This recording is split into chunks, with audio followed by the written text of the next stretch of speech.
Olá, ouvintes e leitores, sejam bem-vindos a mais uma leitura bíblica comentada do Ictus Podcast.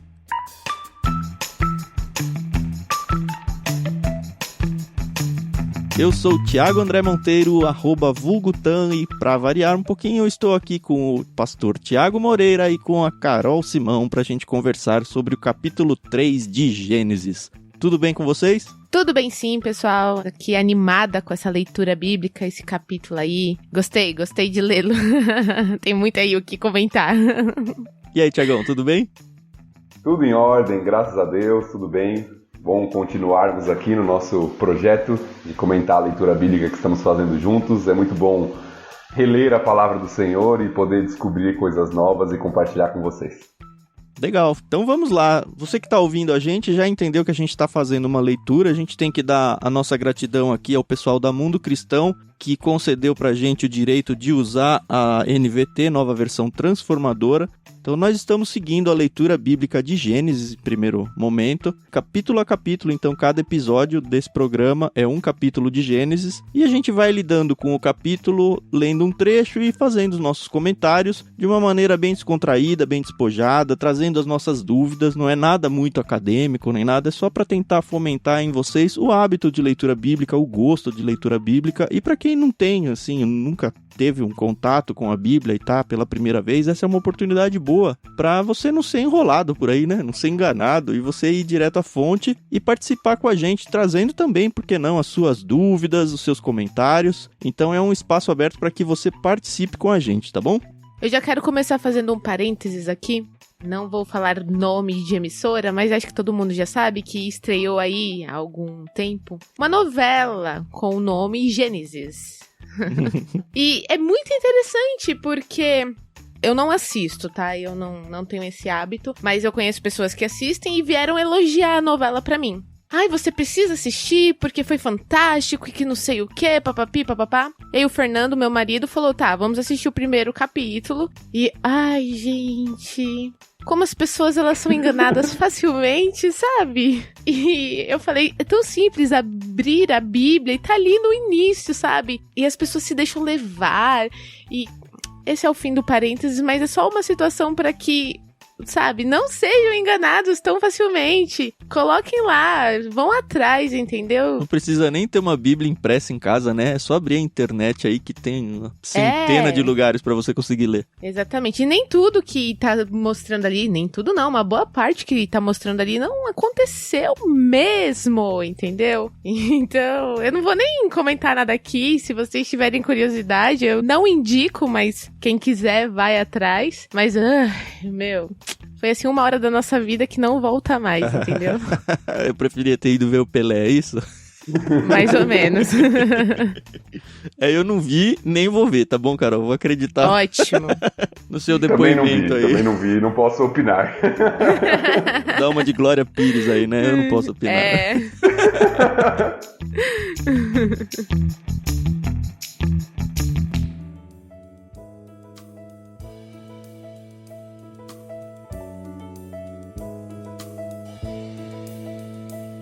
Mas enfim, vamos lá, a gente entrou então em Gênesis 3. Gênesis 3 é um capítulo bem importante para a história assim da Bíblia, né? Para a história da humanidade, né? Que é finalmente, que pena, né? Que entrou pecado no mundo, né? O Thiago já tinha cantado essa bola nos episódios anteriores, que só os 2 primeiros capítulos e acho que o último ou os 2 últimos de Apocalipse é que não existe contexto de pecado no mundo. Então, a partir daqui, vai começar a desandar a coisa, o caldo vai entornar e a gente vai entender de fato como isso aconteceu de verdade, tá bom?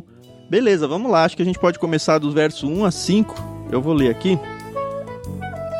A serpente era o mais astuto de todos os animais selvagens que o Senhor Deus havia criado. Certa vez, ela perguntou à mulher: Deus realmente disse que vocês não devem comer do fruto de nenhuma das árvores do jardim? Podemos comer do fruto das árvores do jardim, respondeu a mulher. É só do fruto da árvore que está no meio do jardim que não podemos comer. Deus disse: não comam e nem sequer toquem no fruto daquela árvore. Se o fizerem, morrerão. É claro que vocês não morrerão, a serpente respondeu à mulher. Deus sabe que no momento em que comerem do fruto, seus olhos se abrirão e, como Deus, conhecerão o bem e o mal. E aí, alguma coisa já chama a atenção de vocês aqui, não? Muitas Obviamente, coisas, né? A primeira e mais bizarra, pra gente não entrar em partes teológicas ainda, se é que não entra, né? Como assim uma serpente tá falando, né? E Exatamente. tudo bem pra Eva, assim. Ah, beleza, tipo, vamos conversar aqui. E eu nem sei se tem uma resposta pra isso, tá? Se a coisa era como Nárnia antigamente, eu não sei. Que todos os animais falavam e tudo bem, era normal e depois que parou de ser normal. Ou se... eu não sei, de verdade eu não tenho a menor ideia. Eu acho que nós temos muita especulação aqui, né? Tem várias possibilidades, né? Várias especulações. Uma, a serpente, de fato, aparentemente parece ser um animal diferente, até pela consequência que ela vai ter daqui a pouco, a gente vai chegar lá. Fisicamente, né? Você tá falando? Fisicamente. Mas questão de falar, eu não sei. Alguns acreditam que sim, outros acreditam que Eva não conhecia tão bem ainda, e essa pressuposição parte da ideia de que a tentação ocorreu não muito depois da criação de Eva. Interessante. Mas, de fato, são especulações, né? Mas falou, né? O texto diz que falou. Sim, falou. E a gente tinha até citado, bem brevemente, no finalzinho do nosso último podcast do capítulo 2, o texto começa com um contraste entre a inocência pré-queda do primeiro casal, né? E a serpente descrita como astuta. No hebraico, inclusive no original, tem um jogo de palavras entre a palavra nudez e a palavra astuto aqui. Legal. Mostrando o contraste entre a serpente, a condição da serpente e a condição do primeiro casal, né? Esse contraste é linguístico, né? As palavras são muito próximas umas das outras, né? Sim, o som delas é parecido. É interessante essas coisas, porque a gente perde, mas é uma característica literária que não foi acaso, né? Foi planejado, bonitinho ali, é muito legal. Moisés mandou muito bem nessa parte. Em outra instância, o próprio Deus, né? Sim. Mas aí, o que você ia falar, Carol? Não, eu ia falar que, assim, o que mais chama atenção, obviamente, é o fato da serpente falar, né? Durante toda a minha vida, eu ouvi as duas versões, como o pastor Tiago comentou, que tem aquelas pessoas que acreditam que todos os animais falavam, e por isso Eva não estranhou a serpente chegar nela, e outras pessoas falam que realmente foi Satanás fazendo... não é o domínio, mas estando ali, né, no corpo da serpente. Particularmente, eu não sei no que acreditar. Houve um diálogo, isso é óbvio, está aqui, mas eu acredito que os animais, eles não falavam. Sei lá, acho que isso não é importante nesse momento, né? Eu acho interessante aqui que durante o diálogo entre a serpente e a mulher, a serpente, ao perguntar, né, realmente Deus falou que vocês podiam comer? E a Eva fala, olha, Deus falou que a gente podia comer tudo, exceto aquela árvore. E aí isso me trouxe uma questão. Era apenas uma árvore que eles não podiam comer ou eram duas árvores? Porque tinha a do conhecimento do bem e do mal e a da vida, não era? Ou eu tô confundida agora? Pelo que eu entendo, o proibido era do conhecimento do bem e do mal. A da vida não era proibido, e aí tem a especulação de se eles tinham ou não comido. Eu ainda acredito que eles não tinham comido, e a gente vai ver isso depois que eles vão ser expulsos do Éden. Mas o Tiago acho que levantou uma bola em algum dos capítulos anteriores, dizendo que talvez fosse uma coisa contínua. E aí eles comiam normalmente, e aí, a partir do momento em que pecarem, aí eles não iam poder mais comer, porque senão o pecado deles não teria mais solução. É mais ou menos por aí que você falou, né? Também são hipóteses, né? Existiam as duas árvores, sim. Carol, se você voltar um pouquinho no capítulo 2, a gente já passou, né? Mas só pra gente, como foi tocado no ponto aí, no versículo 9, né? Fala dessas árvores aí. E no versículo 17 fala que poderiam comer de todas as árvores, exceto da árvore do conhecimento do bem e do mal. Então a única proibida era a árvore do conhecimento do bem e do mal. E aí tem duas hipóteses, né, que a gente até chegou a mencionar. Uma, de que eles nunca comeram também da árvore da vida. Outra, de que eles comiam da árvore da vida, mas a partir do momento que eles comeram da árvore do conhecimento do bem e do mal, a árvore da vida foi proibida para eles. Agora, sobre a serpente, é bom a gente olhar um pouquinho do contexto da Bíblia como um todo, para a gente entender bem esse texto também, né? Olhar a teologia bíblica como um todo, porque quando você olha aqui, não tem nenhuma menção direta a Satanás no texto. Apesar de ser bem conhecido, né? na teologia bíblica. Mas a Bíblia, em outros textos, vai apresentar Satanás, lá em Apocalipse, por exemplo, uma menção bem direta, como a antiga serpente. Uhum. Certo. Apocalipse 12:9.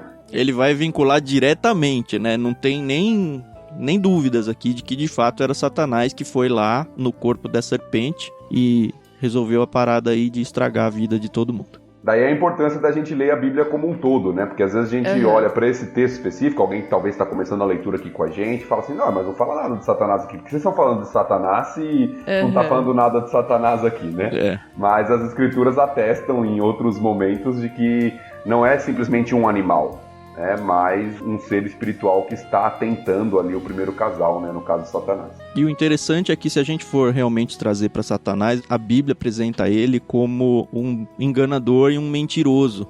E é interessante que a primeira fala com Eva, mesmo antes dela falar, não vai morrer, ele já meio que distorce o mandamento de Deus, né? Ele pergunta para ela, então Deus falou que você não pode comer nenhuma. Então você já vê que ele já começa uma artimanha de, sei lá, se a Eva fala, não pode comer nenhuma, ele começa a dar uma enrolada na cabeça dela, né? E aí ela fala, não. É interessante que logo na primeira pergunta, a resposta dela já faz com que o entendimento dela seja diferente daquilo que Deus proibiu. Porque Deus proibiu de comer aquela árvore e comer de todas as outras. E aí ela fala, podemos comer do fruto das árvores do jardim. Ok, até aí certo, respondeu a mulher. É só do fruto da árvore que está no meio do jardim que não podemos comer. Deus disse, não comam e nem sequer toquem no fruto daquela árvore. A gente não tinha essa nem sequer toquem no fruto. Então, talvez seja algo que não estava revelado antes, talvez seja Eva colocando uma barreira ainda maior do que aquela que Deus tinha colocado para eles. Mas o fato é que só o começo de conversa aqui com Satanás já começa a dar um barulho aí nas ordens. Eu acho que toda tentação, ela começa de fato com uma distorção de quem Deus é e da sua palavra, né? E aqui nós temos um modelo muito claro disso, porque a ordem de Deus era muito liberal.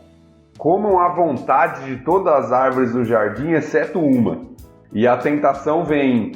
É verdade que Deus não deixa vocês comerem de nenhuma árvore? Ou seja, aquilo que era liberal, né, tinha liberalidade para se fazer, a tentação vem... então Deus é tão restrito, é tão mesquinho assim, que não deixa você comer do que tem aí no jardim. Então a distorção, ela é o começo da queda aqui, né? E a gente vê a ingenuidade, né, de Eva, né, que tão facilmente acaba caindo na lábia da serpente, né? Assim, a gente sabe que tava tudo debaixo da permissão de Deus, mas é triste, né? Será que a gente faria diferente? E o texto bíblico posteriormente também vai falar que Eva foi enganada mesmo. É diferente de Adão, que sabia o que estava fazendo ali diretamente. Isso não tira a culpa de Eva, porque ela desobedeceu a ordem, sendo enganada ou não. Mas ela foi de fato enganada ali. Sim. Falando essa parte aí, a minha esposa Renata fica muito irritada. A gente fica, né? Com a ação de Adão e Eva aqui. Fala, imagina que se fosse eu não faria isso. E eu não tenho tanta certeza disso, não. Eu não falo por ela, eu falo por mim. Eu não tenho tanta certeza. Porque, assim, você fala pro seu filho, não põe o dedo na tomada, ele põe. Porque você falou que não pode pôr, ele nunca tinha tido a ideia de pôr o dedo na tomada. Aí quando você fala, aqui não pode, aí parece que a fruta fica mais gostosa, né? É interessante a natureza. Né? Eu tenho a sensação de que todos nós faríamos o mesmo. Então. Também. Quando a gente fala que é representado lá em Adão, a gente às vezes fala, não quero que ele me represente. Mas lá a gente faria a mesma coisa, muito provavelmente. Quando eu era pequena, tinha um desenho que passava, agora eu não lembro aonde, mas era uma menina e um menino, eles eram irmãos, eu acho, e eles tinham o poder de viajar no tempo. E eu lembro que o primeiro episódio é exatamente eles tentando voltar pro início de tudo pra evitar que Eva e Adão pequem. É antigo esse desenho, não é? É Chama bem Superbook, eu acho. É? Eu assistia. E existe até hoje, porque meus filhos assistem. Que legal, meu. Vou apresentar pros meus. E aí eu lembro que um dos questionamentos é exatamente esse. Eu era pequena, então talvez eu não lembre de todos os detalhes, mas não, vamos lá que a gente vai conseguir impedir que Eva coma do fruto, etc e tal. E obviamente que eles não conseguem, né? Mas é interessante, né? Porque a gente sempre tem esse pensamento, né? Será que eu faria diferente? E eu sou muito, assim, como o pastor Tiago. Eu quase não tenho dúvidas de que eu não faria diferente de Eva, entendeu? Porque, afinal de contas, né, era um propósito, né? Não que ela nasceu pra ter esse propósito, mas é isso, né? É o livre-arbítrio, mais ou menos, sei lá. Essa é uma conversa, assim, muito complicada, então vamos deixar pra outra hora. eu diria que a gente faz o mesmo na prática. É claro que a gente já tá na condição caída, mas a gente faz a mesma coisa. Verdade. Voltando aqui pro texto, a gente vê a primeira vez que Satanás confronta Deus aqui, né? O mentiroso chama Deus de mentiroso. Que aí ele diz, é claro que vocês não vão morrer. Porque tinha sido a única consequência que Deus tinha dito, se vocês fizerem, vocês vão morrer. E ele fala, não vão morrer nada. Na verdade, Deus está aí com certos ciúmes dos seus poderes, dos seus atributos, porque ele sabe que se vocês comerem, vocês vão se tornar igual a Deus. E ele não quer que mais ninguém seja igual a Deus. E é interessante que se a gente for aí andar pela Bíblia, a gente vai descobrir que Satanás caiu justamente porque ele quis ser igual a Deus. Então ele tentou imputar aqui em Eva o mesmo pecado que fez com que ele fosse expulso lá da presença de Deus. Ele sabia que funciona, né? Então. Ele sabia que eles seriam castigados. O que talvez tenha deixado ele irritado um pouco, ou desapontado com Deus, é que para ele não teve nenhum tipo de chance de redenção, mas para o homem tem, né? E aí entra até no contexto da morte, que eu acho que a gente vai entrar um pouquinho mais para falar da árvore da vida mais pra frente, mas o que eu noto aqui nessa passagem, versículo 4, que a gente está refletindo agora, é a progressão da tentação, né? Porque o que era uma distorção vira uma negação direta do que Deus tinha dito, né? Sim. Começa com aquela distorção e agora vira uma negação direta. Deus tinha dito, certamente morrerão. E agora a fala da serpente é, certamente não morrerão. É claro que vocês não morrerão. Então, uma negação diretamente oposta, né? E a tentação é assim, ela começa, né, distorcendo poucas coisas até o momento que está completamente oposto, né? É muito sutil. Que é como a gente cai no pecado, né? Ninguém te dá uma arma e fala, mata aquela pessoa ali pra mim, por favor. Você fala, você tá louco?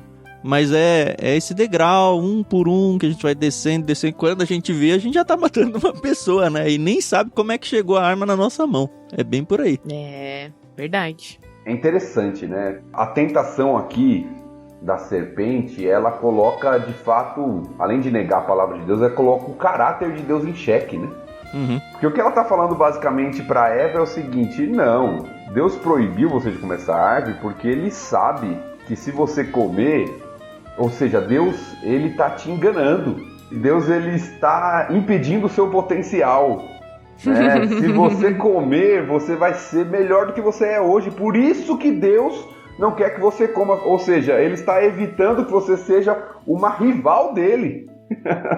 Então é muito, de fato, astuto, né? Como diz no começo do texto, muito sagaz em outras versões. E colocando em xeque o próprio caráter de Deus. Eu acho que eu já mencionei, talvez no último episódio, eu não tenho certeza, mas na dúvida eu vou falar de novo. Tem um livro do C.S. Lewis, é o segundo da trilogia cósmica, se chama Perelandra, onde praticamente metade do livro é exatamente isso. É uma história, assim, uma ficção construída, e ele trabalha muito a fundo essa parte que o Thiago falou, porque na Bíblia a gente vê 1 ou 2 versos sobre isso e a gente extrapola mentalmente e constrói todo esse argumento. Se você quiser, é um livro muito legal de ler. Vai atrás desse livro aí, chama Perelandra, do C.S. Lewis.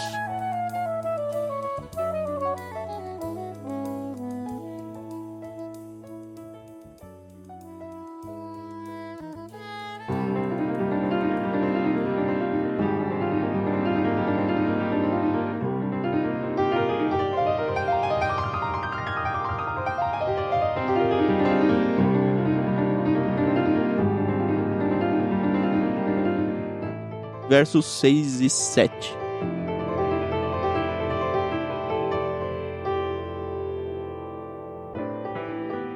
A mulher viu que a árvore era linda e que seu fruto parecia delicioso, e desejou a sabedoria que ele lhe daria. Assim, tomou o fruto e o comeu. Depois, deu ao marido que estava com ela, e ele também comeu. Naquele momento, seus olhos se abriram e eles perceberam que estavam nus. Por isso, costuraram folhas de figueira umas às outras para se cobrirem. Aí o pecado já se mostra com uma aparência deliciosa, né? Eu não sei se o Adão e Eva tinham ciência de que a árvore se chamava árvore do conhecimento do bem ou do mal. Mas o que me chamou a atenção já de cara aqui é que a Eva, ok, achou a fruta bonita, o que já é um argumento interessante para você ficar com vontade de comer ela, mas ela desejou a sabedoria que ele lhe daria. Será que essa informação veio da conversa com o próprio diabo agora há pouco, que falou, não, Deus sabe que quando você comer você vai ter sabedoria, você vai se tornar como ele? Ou isso já era da cabeça dela porque Deus já falou? Não sei. Eu acho que sim. Eu acho que esse desejo vem da tentação, porque Satanás acabou de falar, né? Se vocês comerem, vocês vão ser como Deus, conhecerão o bem e o mal. Então ela já acreditou piamente, né? Não, se eu comer eu vou conhecer. Isso, é o desejo da sabedoria. Até porque eu acho interessante quando você vai para aquelas revistas infantis, de escola bíblica, ou até para os desenhos que a gente está falando, né? Em vídeo e tudo. Quando retrata a árvore, né, essa árvore do Jardim de Gênesis 3 aqui, do conhecimento do bem e do mal, geralmente o retrato que se passa é o seguinte: todas as árvores têm suas frutas lá, geralmente maçãs, né, são retratadas como maçãs, apesar do texto não falar que é maçã. Todas as árvores têm seus frutos, mas a árvore do conhecimento do bem e do mal tem um fruto tão mais bonito, mas tão mais bonito, né, parece aquela maçã do amor, né, a pessoa olha assim, ele brilha, é um fruto muito diferente. Porém, o que o texto nos apresenta é que a grande tentação talvez não tenha sido essa. Porque se a gente voltar um pouquinho no capítulo 2, né, no versículo 9, é o seguinte: o Senhor Deus fez brotar do solo árvores de todas as espécies, árvores lindas que produziam frutos deliciosos. É a mesma descrição que a gente tem no versículo 6. É a mesma descrição. Você viu que a árvore era linda e que seu fruto parecia delicioso. No original também é a mesma descrição. Ou seja, parece que o fruto em si não tem muita diferença das outras árvores. Qual é a grande tentação? A sabedoria que viria, o ser como Deus, o conhecimento que viria através daquele fruto. Então, eu particularmente não vejo muita diferença entre um fruto dessa árvore, como se Deus tivesse colocado, não, essa aqui eu vou colocar bem especial para ser bem tentadora mesmo, né, quando acontecer e tal. Parecia que era um fruto como das outras, todas eram lindas e com frutos deliciosos. Mas a tentação foi a proibição, né? Eu só queria colocar um adendo aqui, porque a gente sabe que as pessoas gostam de tentar colocar palavras nas nossas bocas, né? O texto aqui não está dizendo que você não deve buscar sabedoria e conhecimento, ok? Se a gente for, por exemplo, para Provérbios, tá lotado, tem um capítulo inteiro onde ele até personifica a sabedoria, dizendo que, olha, sim, nós temos que buscar a sabedoria, nós temos que buscar o conhecimento. E quando a gente chegar, se Deus quiser, um dia chegaremos em Provérbios, a gente vai falar muito sobre ela. Mas a questão aqui é o confrontar Deus em fazer algo que não era permitido aos seres humanos, tá bom? Porque senão vocês vão começar a falar, não, porque crente tem que ser burro, porque crente não pode estudar e tudo mais. Não tem nada a ver, tá bom? E buscar a sabedoria fora dos princípios e limites divinos, né? E na verdade é tolice. Bom, eu tenho aqui, já comecei os meus questionamentos. Tá dizendo aqui, né, que a Eva tomou o fruto e o comeu, ok. E depois deu ao marido que estava com ela. E ele também comeu. Acho que todo mundo já sabe, né? Essa é uma beleza da gente trocar as traduções, viu? Porque assim, faz uns 4, 5 anos que eu fico trocando a tradução da minha leitura anual da Bíblia. Mas antes disso eu ficava sempre na mesma. E na mesma nunca teve esse ele estava com ela, então isso nunca me incomodou. E aí quando eu fui ler agora na NVT, apareceu, ué, como que eu nunca prestei atenção nisso? Aí eu fui na versão que eu costumava ler antes e lá não tá. Aí eu, tem alguma coisa errada aqui, né? É muito interessante isso. E é muito saudável a gente ficar trocando as traduções, porque se você não troca para ler com atenção várias diferentes, você não vai pegar essas diferenças. E aí, enfim, você vai se tornar mais pobre pensando na interpretação bíblica mesmo. Isso foi tema de uma discussão grande com a gente, né, Thiago? A gente envolveu até um professor doutor lá do seminário para ajudar a gente a entender por que raios isso aí tá desse jeito. Quando a gente estava se preparando para a leitura dessa semana, surgiu essa dúvida. E eu comecei a conversar com o Thiago sobre isso. Aí a gente foi atrás do Dr. José Arthur, né, doutor em Antigo Testamento, para nos ajudar aqui, né, nessa passagem. E de fato é uma interpretação aqui. A interpretação dos tradutores, né? Isso, dos tradutores. É difícil, tem alguns intérpretes que acreditam que Adão estava de fato lá e traduziram assim, como foi no caso dessa versão, que ele estava lá com ela. E tem outros intérpretes que acreditam que o termo não significa necessariamente estar com ela ali naquele momento, mas do fato dele conviver e ser um com ela, né? No sentido de estar junto como marido e mulher, inclusive nas ações ali que seriam feitas. Então é difícil bater o martelo e falar, ele estava ali naquele momento que Eva estava fazendo isso. Uhum. O que não vai desculpar o homem, como a gente vai ver mais pra frente, né? Mas é uma questão de interpretação mesmo. Alguns vão pra essa ideia de que ele estava lá vendo tudo que estava acontecendo e não fez nada. E outros de que ele chegou depois. Então, e eu já vi, inclusive, pessoas dizendo que ele tentou impedir, do tipo, ele estava por ali e ao ver Eva comer o fruto, ele meio que correu pra impedi-la. E isso, inclusive, está na novelinha lá, tá bom? Mas essa parte não tem na Bíblia, né, Carol? Vamos deixar bem claro, né? Exato. Então, mais uma razão para as pessoas não acreditarem em tudo que elas veem, né? E sim, a gente tem que abrir a Bíblia e ler. E aí, na cena, ele vê, caramba, já comeu? Então deixa eu comer também. E, sabe, não é assim. Isso dá um nervoso muito grande. Quase justificando o homem, né? Eu acho que o relato bíblico, ele tende a apontar o contrário.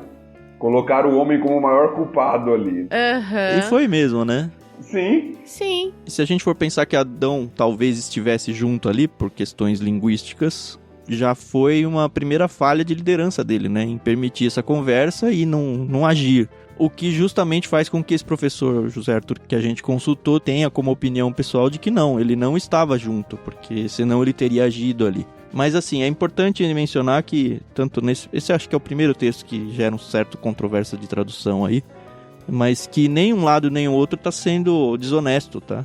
Ou tentando forçar a barra. É só uma questão linguística muito complicada e que quem está traduzindo, infelizmente, tem que tomar uma decisão ou não. Porque no hebraico mesmo, que é onde está o texto aqui, tem palavras que pode ser traduzida como ele estava com ela, mas pode ser traduzido nesse sentido de que não, eles eram juntos ali, mas não necessariamente estavam fisicamente no momento ali. E é difícil, não tem o que fazer. Sim. O que eu acho interessante dessa passagem também, dessa grande tentação que a gente falou, né, deles quererem ser como Deus, de obter esse conhecimento, que a primeira coisa que acontece quando eles, tanto a mulher quanto o homem, comem do fruto, é a percepção de que eles estavam nus. Lembra que no comecinho do capítulo a gente falou do contraste, né? Eles estavam nus e não se envergonhavam, tinha esse estado de inocência, né, de não percepção, não malícia, vamos colocar assim. Uhum. E agora a primeira coisa que acontece com a queda, eles perdem isso.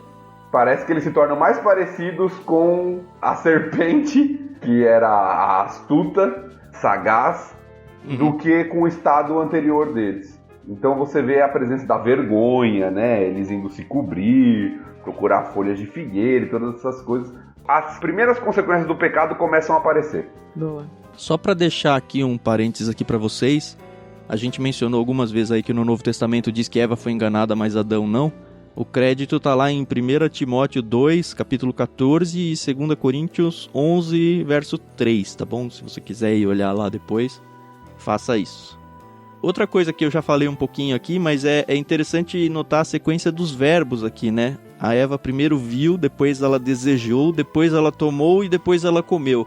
É aquela questão do pecado ir crescendo devagar, né? Então, isso aí é o que acontece normalmente quando nós pecamos, né? A coisa crescente. Sim. Enfim, as palavras que o Thiago tinha falado que são parecidas, o astuto e o nus. O astuto é harum e o nus é harumim. Não sei se isso interessa ou não para alguém, mas a similaridade tá aí. E eles percebem então que eles estavam nus e eles vão atrás para cobrir o corpo, né? E é interessante que eles conseguem cobrir o corpo, mas eles não conseguem cobrir a vergonha e nem o pecado deles. Então já era, né? Já era. Sim.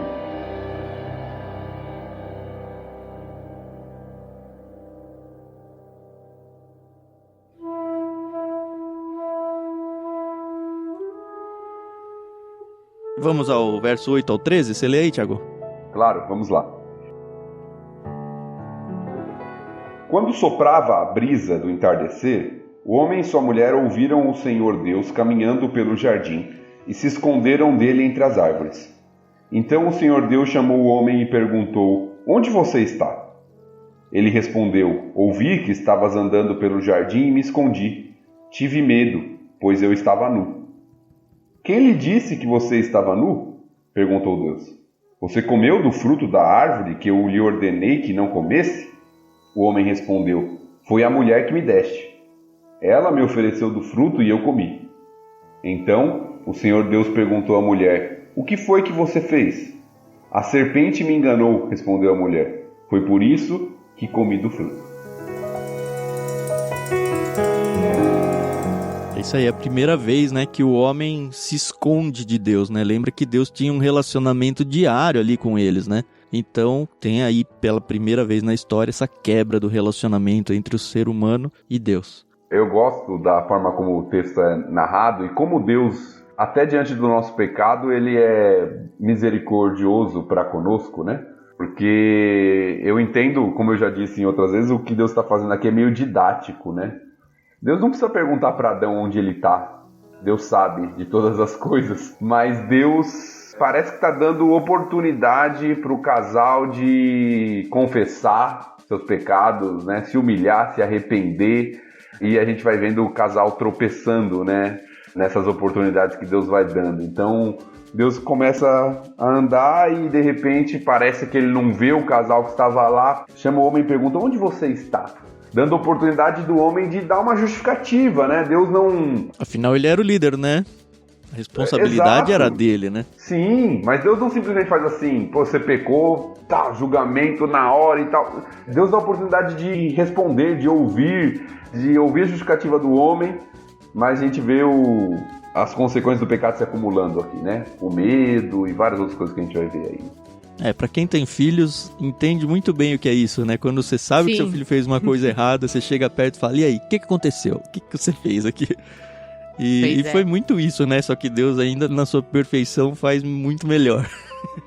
A sensação que eu tenho desse texto é como se fosse aquelas crianças que estão pequenas ainda e elas querem brincar de esconde-esconde e elas só tampam o rosto, assim, acham que elas não estão mais lá.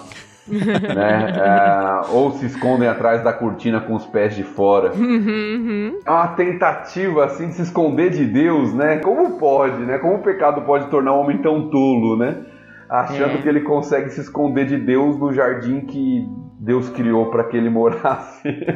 E a gente dá risada da ilustração, mas os homens fazem isso ainda, né? Para tentar se esconder de Deus.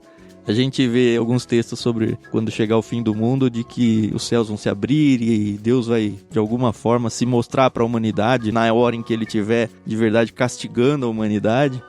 E que os homens vão tentar se esconder de Deus em cavernas e tal. Mas é a mesma coisa, né? É a mesma coisa.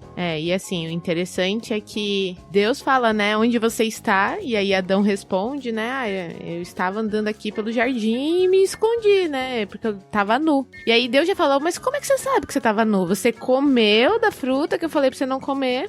E aí, óbvio que Adão, como qualquer ser humano aqui quer se livrar da culpa, fala, mas quem me deu foi a mulher que o Senhor me deu, entendeu? Foi ela, a culpada é ela, entendeu? E anteriormente, nos capítulos 1 e 2, assim que Eva é criada, a gente vê como Adão, ele é apaixonado por ela, né? E aí você pensa, nossa, olha o amor incondicional aí, entendeu? Ele morreria por ela.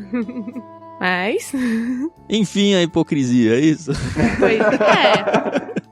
Enfim, a humanidade, né? Mas é bem isso, é um tal de joga a culpa pro próximo e a mulher faz a mesma coisa que a serpente, né? E vai jogando, naquela síndrome de funcionário que fez coisa errada e o chefe vem e fala, não, é o estagiário, cai no estagiário e o estagiário olha pra trás e não tem ninguém, né? Aí, tá bom, sobra pro estagiário. Como diria o ditado, né? A culpa é minha, eu coloco em quem eu quiser. É isso aí. Pois é isso mesmo. Então nós vamos vendo, né? O afastamento de Deus, eles se escondem de Deus, o medo, a transferência de culpa. Então, todas as consequências, como o pecado vai transformando o homem para pior, né? Evidentemente, mas como o pecado vai transformando, né, a realidade humana aqui. Tudo que parece que existia, a Carol notou bem, tão belo anteriormente, parece que vai sendo totalmente distorcido aqui, né? E a cara de pau de Adão, esse texto pra mim é muito forte, porque ele não culpa só a mulher, ele culpa Deus, né? Ele fala, foi a mulher que o Senhor me deu.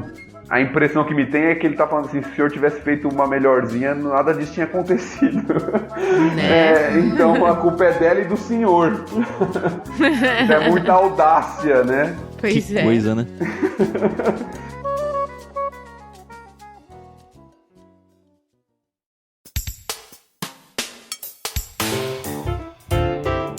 Bom, e aí vem as consequências, né? Eu vou seguir até o 19 agora, tá?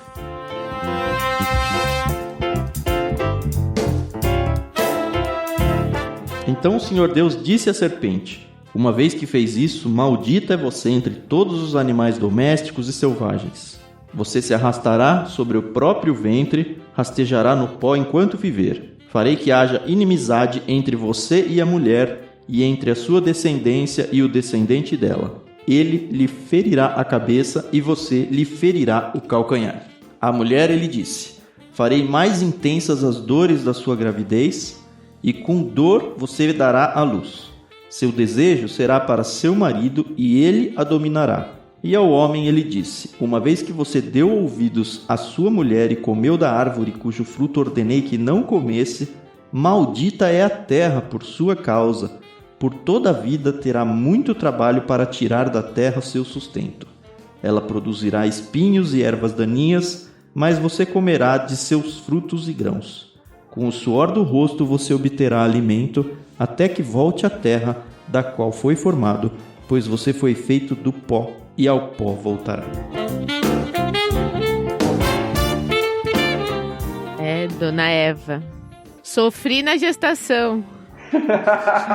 Você culpa a Eva, é isso? Exato. O primeiro destaque que eu vejo aqui do texto, que eu acho interessante pela omissão, né? Às vezes a gente tem que ler o texto olhando esses detalhes, né? Porque Deus dá oportunidade de resposta para o homem, dá oportunidade de resposta à mulher, ele pergunta ao homem, ele pergunta à mulher, nos versículos anteriores que tínhamos lido, mas a serpente ele não dá oportunidade de fala, né?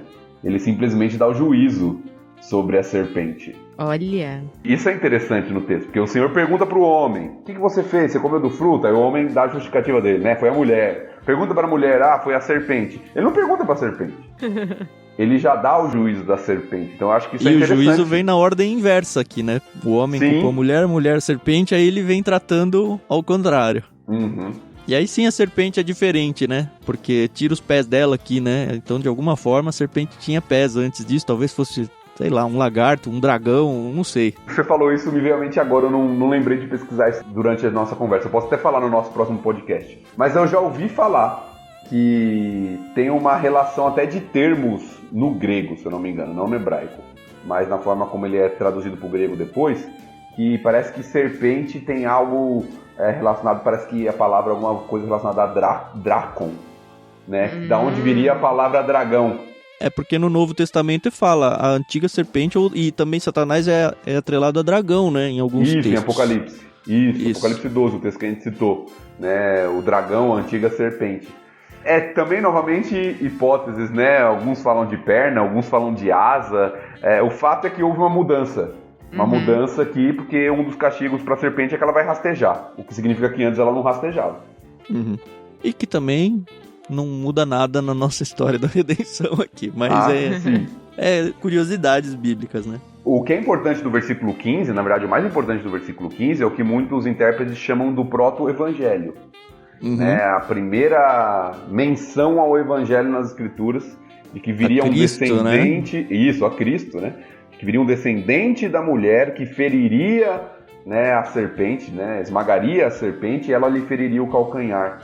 Então a primeira menção do descendente, né, da humanidade, né, que seria o próprio Deus encarnado, que viria e esmagaria, ou seja, quebraria o poder Satanás da serpente e sofreria um sofrimento para isso. E aí a gente tem a menção, né, olhando as escrituras como um todo, ao sacrifício de Cristo na cruz do Calvário, né? Por isso que é conhecido como o proto-evangelho esse texto, né?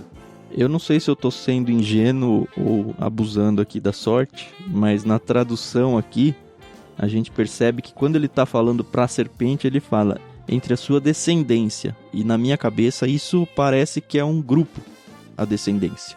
E o descendente dela. Eu não pesquisei, não sei se o Thiago pesquisou, se o descendente está no masculino e no singular.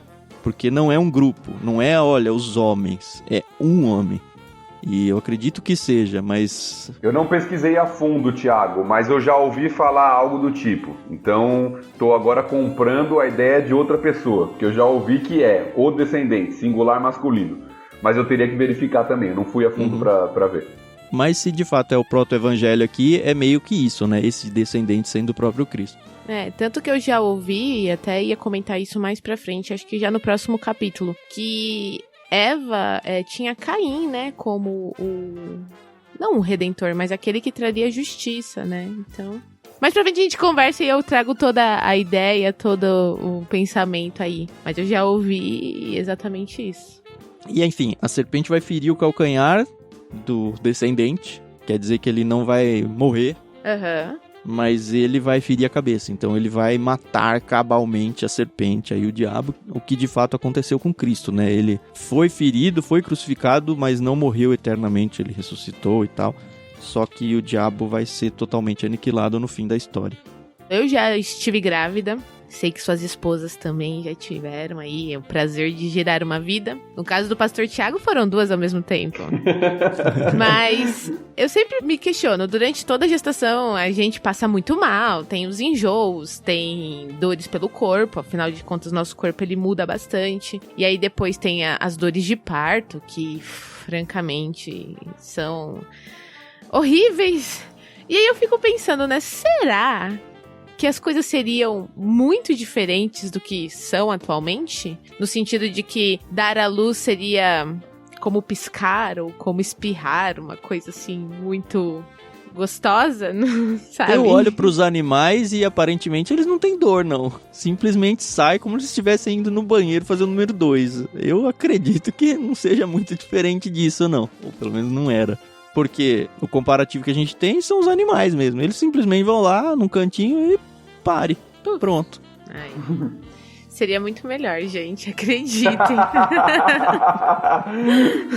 Porque, olha... Chega justamente a condenação pra mulher, né? Que ela tá falando, as dores de parto. E aí tem a parte que dá uma treta danada, que é a tal do desejo será para o seu marido e ele a dominará.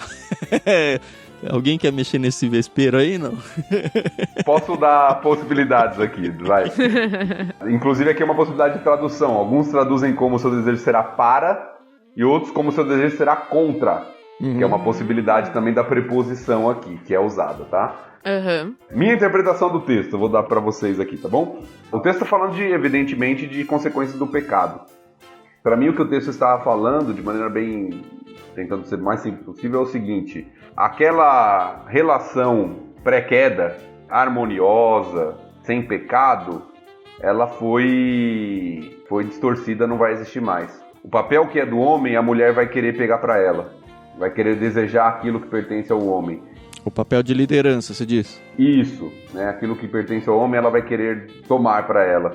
E o homem, em vez de liderar como servo, generosamente, amorosamente, ele vai dominá-la, e aqui no sentido de domínio cruel e pecaminoso, e não no domínio que a gente tinha visto lá em Gênesis 1.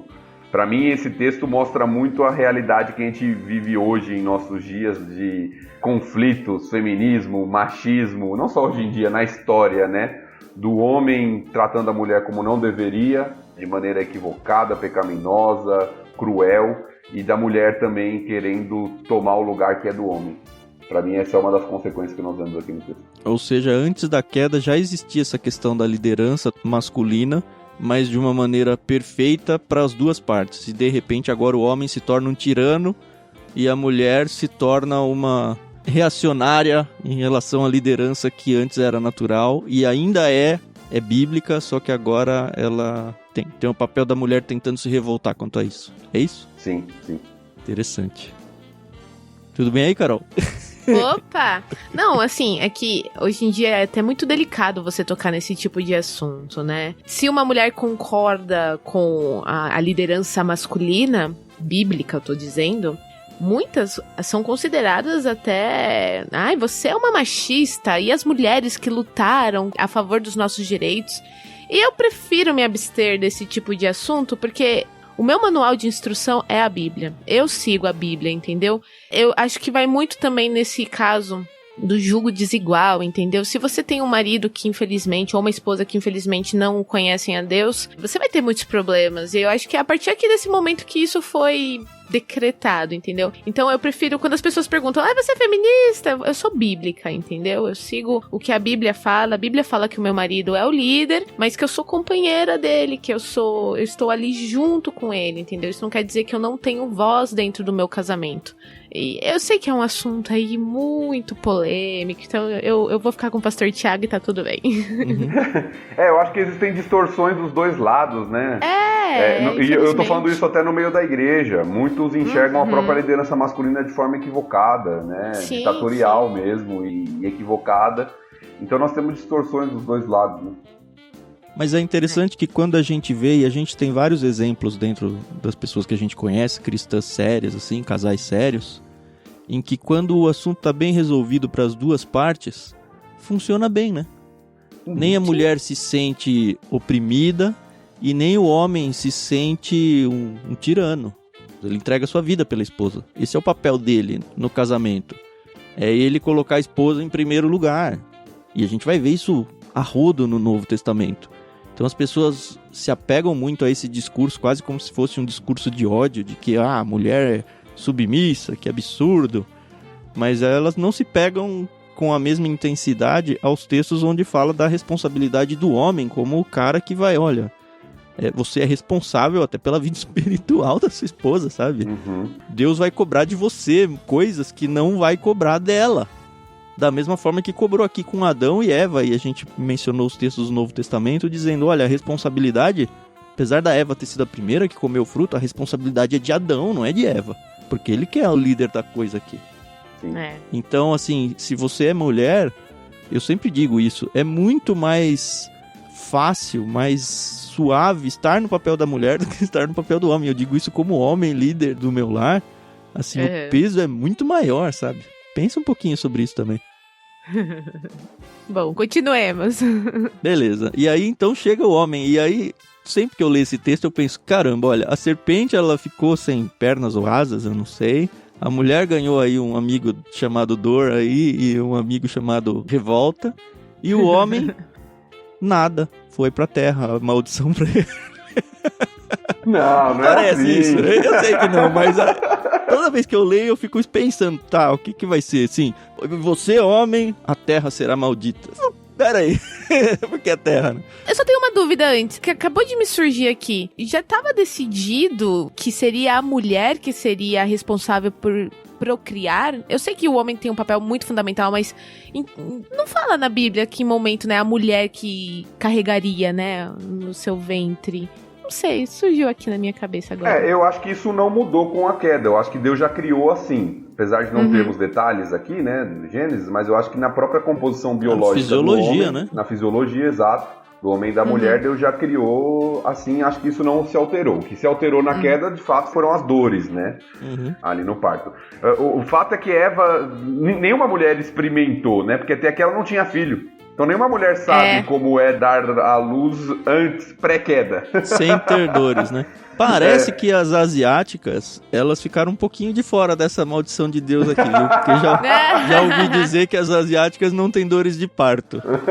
A Renata é japonesa, minha esposa, e assim, ela teve cesárea, mas eu lembro que antes ela tava em trabalho de parto, apesar da cesárea, e aí eles põem uma cinta assim na barriga, não sei se vocês que já viveram essa experiência conhecem, que fica medindo as contrações no hospital e tal, pra saber que hora que vai começar de verdade a coisa. E aí veio a enfermeira, ela ficou olhando lá um monitorzinho lá, e aí ela falou, você não tá com dor não? A Rê falou, não. Nossa, pelos números aqui, você já devia estar gritando. Aqui, ok. E acho que tem um episódio de Friends também, que a Rachel vai ter um filho, e aí entra uma asiática e também passa e... Tá tudo plena. Como assim? Ok. Enfim, se você é asiático e passou pelas dores de parto aí, ou não passou pelas dores de parto, comenta aí. Quem sabe você é um abençoado do Senhor aí. É verdade.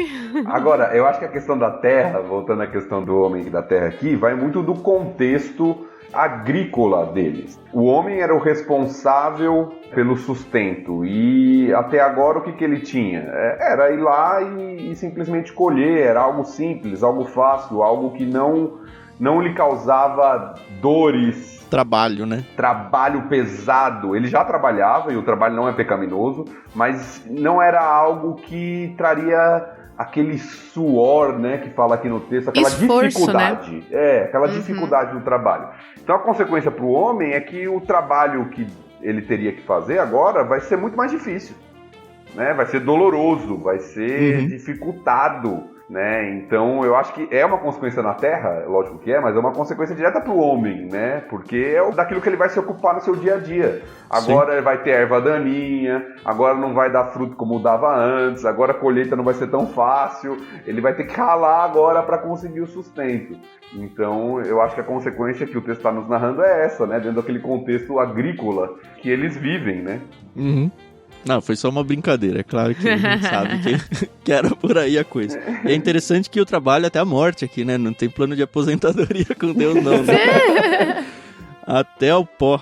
E eu acho que é a primeira vez que é citado o fim, né? Porque até então Deus tinha falado, se você comer, você vai morrer. Mas será que eles já tinham visto alguma morte? Eu acredito que ainda não, né? Nesse momento. Boa colocação, Carol. A gente não citou sobre isso, né? Passamos em branco a questão da morte, né? Certamente morrerás. Ah, é verdade. E eu acho que tem dois aspectos aqui, né? Aquele que é chamado na teologia de morte espiritual, que são as consequências do pecado e a separação de Deus. Mas também tem a morte física. O homem começa a morrer a partir da queda, né? Ele não morre instantaneamente ali, pela misericórdia de Deus, né? Fisicamente. E parecia que ia ser, né? No primeiro momento que a gente lê, assim, o texto parece, né? Uma morte instantânea. Comeu, tomou um veneno e paf, né? Mas ele começa a morrer. Tanto é que tem a citação aqui, né? E até um jogo de palavras novamente, entre Adão, né? O nome Adão, que tem relacionado à terra, e o pó, né? Você vai voltar pro pó. Você é Adão e você vai voltar pra Adamá, pra terra, né? Pro pó. Então, a consequência do pecado na morte física também. Interessante.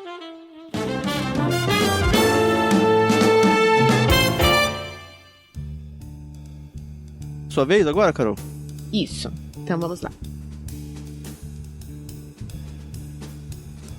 O homem Adão deu à sua mulher o nome de Eva, pois ela seria a mãe de toda a humanidade. E o Senhor Deus fez roupas de peles de animais para Adão e sua mulher. Então o Senhor Deus disse: Vejam, agora os seres humanos se tornaram semelhantes a nós, pois conhecem o bem e o mal. Se eles tomarem do fruto da árvore da vida e dele comerem, viverão para sempre. Para impedir que isso acontecesse, o Senhor Deus os expulsou do jardim do Éden, e Adão passou a cultivar a terra da qual tinha sido formado.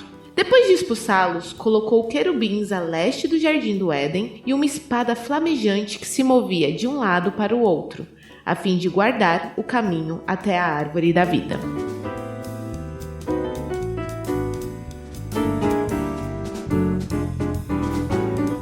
A gente não vê o arrependimento, né, de Adão, nem de Eva, mesmo depois de terem sido castigados, né?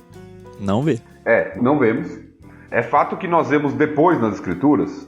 Isso é uma coisa que a gente tem, às vezes, de defeito na nossa leitura bíblica. A gente, às vezes, quer encontrar tudo e o texto, às vezes, não revela tudo. O fato que a gente sabe é que Adão e Eva, eles foram do Senhor. Então, em algum momento, eles se arrependeram, creram, apesar do texto não deixar isso tão claro, né, e não contar todos os detalhes de como isso aconteceu, mas isso aconteceu, né, eles são contados entre salvos, né, entre pessoas que pertencem ao Senhor. Mas, de fato, o texto não deixa isso tão claro quando e em que momento isso acontece. Na novelinha deixa. Eu tô achando que a Carol tá noveleira, viu? Eu acho que ela é roteirista lá, viu? Ai. Mas tudo bem. Ó, se você tá ouvindo esse áudio atemporal, a gente tá em 2021 aqui no começo, tá bom? Foi uma novela que passou em 2021. Boa. Contexto. Bom, vamos lá. É nesse momento em que a mulher ganha nome, né? Até então ela não tinha nome, né? Era isso que eu ia falar. Eu não sei se isso aqui já é um primeiro ato de domínio do homem em relação à mulher, mas aparentemente ela não tinha nome, né? E a gente tava o tempo todo aqui falando, Eva. E eu não vi na Bíblia em lugar nenhum que ela chamava Eva, só agora. É verdade. O que favorece aquela ideia de que a tentação veio logo após a criação da mulher. Pelo fato dela nem ter nome ainda, né? Assim, eles não viveram muito tempo no jardim pré-queda. Né? Porque tem várias teorias. Adão e Eva viveram muito tempo no jardim pré-queda, pouco tempo. Hipóteses. Sim. Uhum. E é interessante o nome escolhido para ela, né? Porque o termo é praticamente igual a dar vida, né? É Shavat e Shayah. É isso, né? Exatamente. A pronúncia é muito parecida. E quando você lê assim na Bíblia, você que está lendo a sua Bíblia em português, você vai encontrar isso muito na Bíblia. Tá falando assim, deu, né, o nome de Eva, pois ela seria... Aí você fala assim, qual é a ligação? Eu não entendo. Por quê? Porque a gente não tem esse contexto, né? A gente não sabe que Eva é parecido com dar vida. Mas para os leitores originais, eles sabem. Você vai encontrar isso muito na Bíblia. E chamou Abraão, pois ele seria o pai de muitas nações. A gente tem que buscar o significado do nome Abraão para entender a relação que o texto está fazendo. Então isso vai acontecer muito na Bíblia. Essas ligações do significado com o nome. Nome de lugar também acontece várias vezes. Sim, sim. Interessante, né? E aí a gente vê aqui que Deus faz roupas, né, de peles de animais. E muitos já falaram, e eu acredito também, que tenha sido o primeiro sacrifício, né? Um animal inocente teve que morrer, né? Eu sempre pego nesse ponto aí, principalmente quando eu vou pregar sobre isso. E é interessante que o primeiro sacrifício foi feito pelo próprio Deus, né? Não foi o homem que foi matar os animais. O próprio Deus matou animais. Então, você quer a primeira morte? Tá aí, a primeira morte desses animais aí, não é do ser humano. O ser humano começou a morrer, mas o fim da morte aí foi pra cobrir o pecado do ser humano. Pela primeira vez. E que isso vai se tornar uma coisa lá, quando tiver o povo de Israel e toda a questão de holocaustos e de sacrifícios, esse foi o primeiro. Ao mesmo tempo que é uma consequência do pecado, a morte do animal ali, é uma provisão de Deus. E aqui a gente vê o símbolo daquilo que viria, como o Tiago falou, do sacrifício de animais como propiciação, né, como oferta pelo pecado. E a consequência de comer o fruto dessa árvore proibida é bem o que dizia o nome da árvore, né? A árvore do conhecimento do bem e do mal. O próprio Deus aqui conversando dentro da Trindade, ele reconhece isso e toma uma atitude para evitar outras consequências aí. Mas ele diz, olha, agora os seres humanos são como Deus, conhecedores do bem e do mal. Isso, e aí a gente vê que a tentação de Satanás, ela tinha um aspecto de verdade, né? Apesar de Satanás ser o pai da mentira, e lógico que uma meia-verdade também é mentira completa. É uma verdade distorcida, né? Mas não deixa de ter o seu pedaço de verdade embutido ali dentro. Que aí entra naquilo que o Tiago falou, a tentação nunca vem para nós de uma forma que a gente rejeita facilmente. Senão não é tentação. Né? Ninguém fala assim, olha, uma tentação com a vontade de comer jiló hoje, não. É algo atrativo, né? Algo agradável. Então a tentação de Satanás, ela é mesclada de verdade com mentira. Então ele fala algumas coisas que depois Deus fala. Os homens se tornaram conhecedores do bem e do mal. E Satanás tinha tentado eles dessa forma. Mas mesclado com rebelião, mesclado com mentira. E aí a gente tem que estar a necessidade de sermos muito atentos, né, já aplicando a nós hoje, porque existe em nossos dias uma tendência essa palavra está na moda, né, de polarizar as coisas. Então, se alguém fala um aspecto de verdade, já se julga que todo o discurso é verdadeiro. Então a gente tem que tomar muito cuidado com isso, né, porque é o que Satanás usa aqui para tentação, inclusive. E tem uma coisa num texto aqui que a gente tem que tomar um certo cuidado. A gente pode ler ele, na verdade, com 2 óculos, e a gente tem que escolher o óculos certo para isso. Eu vou reler esse trechinho aqui. Então o Senhor Deus disse, vejam agora os seres humanos se tornaram semelhantes a nós, pois conhecem o bem e o mal. Se eles tomarem do fruto da árvore da vida e dele comerem, viverão para sempre. E aí Deus impede. Você pode enxergar isso com o seguinte óculos. Deus quer manter a punição da morte. Então ele não quer mais que Adão e Eva tenham acesso à vida eterna, a viver para sempre, que seria através da fruta da árvore da vida. E aí você pode estar pensando que, na verdade, Deus está aqui castigando eles, em tirar essa fruta deles. E o óculos que eu acredito que seja o correto é justamente o contrário. Porque se eles tomassem desse fruto, eles viveriam para sempre, mas eles viveriam para sempre na condição em que eles estão, que é em rebeldia e afastados de Deus. Então, na verdade aqui, tirar esse fruto não é um castigo de Deus para cumprir com a promessa de morte dele. É uma misericórdia de Deus para que tivesse uma chance de redenção para eles. Coisa que não aconteceu com Satanás. Concordo plenamente contigo. Eu acho que a morte, apesar de ser uma consequência e um castigo da queda, ela também é a possibilidade de uma nova vida. Que o homem tem e os anjos não têm, por exemplo. Anjos são seres que tomam decisões para sempre, né? Os demônios, eles se rebelaram e não passam pela morte e não têm possibilidade de redenção. Né? Aqueles que se rebelaram, né? Assim como aqueles que ficaram ao lado do Senhor não têm possibilidade mais de queda. Agora, a proibição de Deus aqui parece ser justamente isso, um ato de misericórdia para que o homem não coma e não viva eternamente naquele estado de queda. E tem a primeira menção a anjos aqui, né? Sim. Ele então proíbe o acesso, expulsa eles não só da árvore, mas do jardim inteiro, que era o Jardim do Éden maravilhoso lá. E aparecem então 2 querubins, é isso? Isso, 2 querubins e uma espada flamejante. E aí, se você é dos que gosta de ficar indo atrás de anjo, a Bíblia fala pouco de anjo. Ele acho que menciona serafins e querubins apenas. Então, todos esses outros nomes de anjos são invenções de algum outro lugar que não da Bíblia, tá bom? E fala de arcanjo, né? Ah, é arcanjo, é verdade. Mas não é o assunto do momento. A questão é que Deus, então, para preservar o ser humano aqui, de um distanciamento eterno de Deus, ele afasta eles da árvore, afasta eles do jardim, e agora, consequências do pecado para a vida deles, eles vão começar a se multiplicar. Eu também acredito, como o Tiago, que eles não tinham filhos, não tinham nada aqui até esse momento. E a gente vai entrar, então, no capítulo 4, onde já de cara vai vir um pecadinho, né? O primeiro pecadinho, assim, mais leve, assim, da humanidade, que é um homicídio. Pois é. Eu só tenho um último questionamento, assim, a gente tem essa Bíblia da NVT, né, que a Mundo Cristão deu pra gente, e ela tem muitas notas de rodapé. Conforme eu vou lendo, eu gosto de ler essas notas de rodapé, e aqui no versículo 24, fala, né, que depois de expulsá-los, colocou querubins a leste do Jardim do Éden. E aí eu fui ver o que as notas de rodapé falam, por que a leste, né, e não ao redor do jardim, né?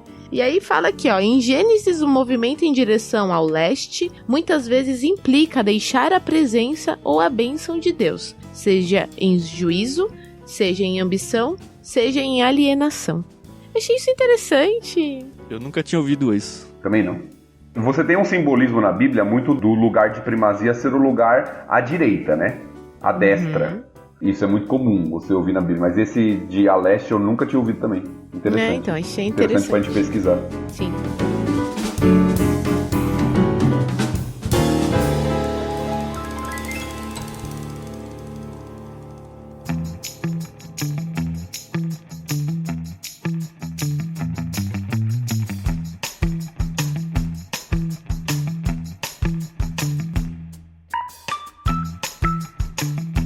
Legal, tá sendo muito bom, assim, a gente passa um tempão conversando e parece que passou voando, né, pelo menos pra gente que tá gravando aqui. Eu não sei como tá sendo a experiência sua aí do outro lado ouvindo isso.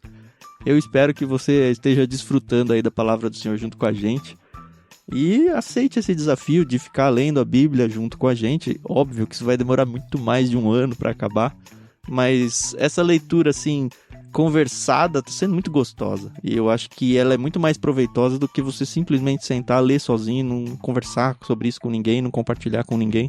Então, assim, é só o começo. Você conversa aqui com a gente, ouvindo os comentários que a gente tem feito aqui. Óbvio que a gente espera que você faça os seus comentários pra gente também, aí em todos os campos que você tiver de comentários, redes sociais, o que for.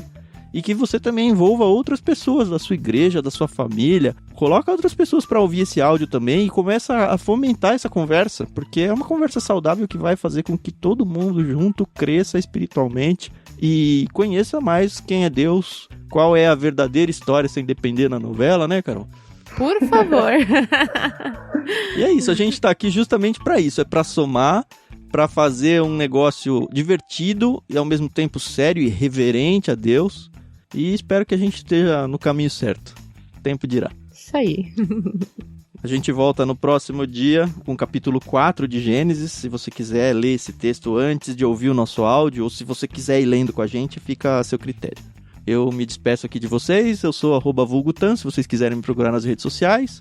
e até o próximo episódio. Isso aí, pessoal, tá sendo um prazer aprender e espero que vocês possam também estar aprendendo com a gente. E a gente volta aí no próximo capítulo. Até mais. Valeu, Thiago. Valeu, Carol. Muito bom estar com vocês. Obrigado que vocês estão nos ouvindo aí também. Que você continue firme aí na sua leitura, aprendendo cada vez mais do Senhor e da sua palavra. Um abraço.